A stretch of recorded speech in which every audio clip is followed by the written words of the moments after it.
The man never imagined that after being kicked out of his party, the restaurant he opened would start doing so well. Meanwhile, his former party was on the verge of falling apart. Without him as their main force, their quests kept ending in failure, leading to a crisis of trust between the leader and the members. His close friend, the redhead, came to plead with him, asking him to return, but he refused without hesitation, because he's now fully enjoying his second life as a chef. Even though his regulars are all problem children, everyone loves the food he cooks with his own hands. He won't trade this cozy life just to go back and suffer again. However, things still happen here that give him a real headache. For instance, he recently noticed his poster girl hanging out with another guy, making him suspect that Aido has a boyfriend. It feels as if the daughter he's raised for years is suddenly being snatched away. Unless the guy is at least level 80, he'll never approve. Just then, Aido suddenly walked in, asking what the two of them were talking about. Luckily, Bibian was quick-witted, claiming she was just learning how to cook from the boss. When Aido asked to join in, his worries vanished instantly. Having never chopped onions before, Aido couldn't help but tear up. Saying this, he quickly taught her a special technique. Bibian, on the other hand,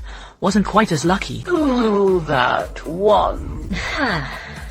Then I shall... Watching Aido learn so earnestly, he couldn't help but recall his mother teaching him to cook as a child. By the time he snapped out of it, Aido had already called his name several times. Under his patient and careful guidance, a steaming bowl of katsudon was soon ready. The chef showered Aido with praise.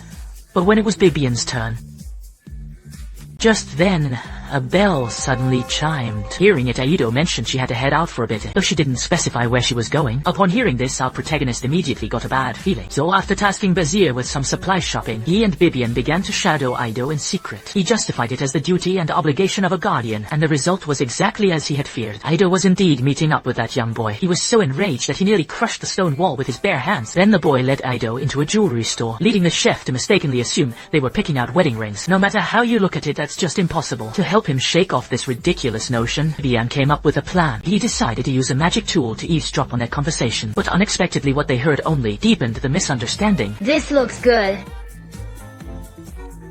Nandu! You know I need sleep, run you down.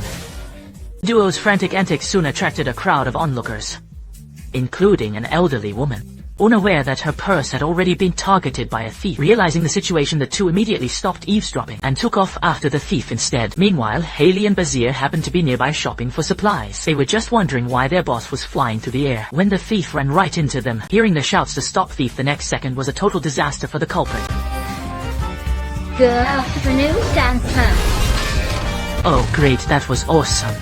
Back at the inn, the two women were in disbelief when they heard about Etio. Our hero also hoped it was all a misunderstanding, but he couldn't quite convince himself. As they spoke, Eto walked in and headed straight for him. Looking a bit bashful, she finally pulled out her giftie. He took the bag and opened it to find a bracelet inside. It turned out that during this time Eto had been saving up her money and had even consulted with a jeweler to finally get a bracelet that perfectly matched his eye color. This proved once and for all that Eto didn't have a boyfriend. It was all just a product of his overactive imagination. Skated, and you got home.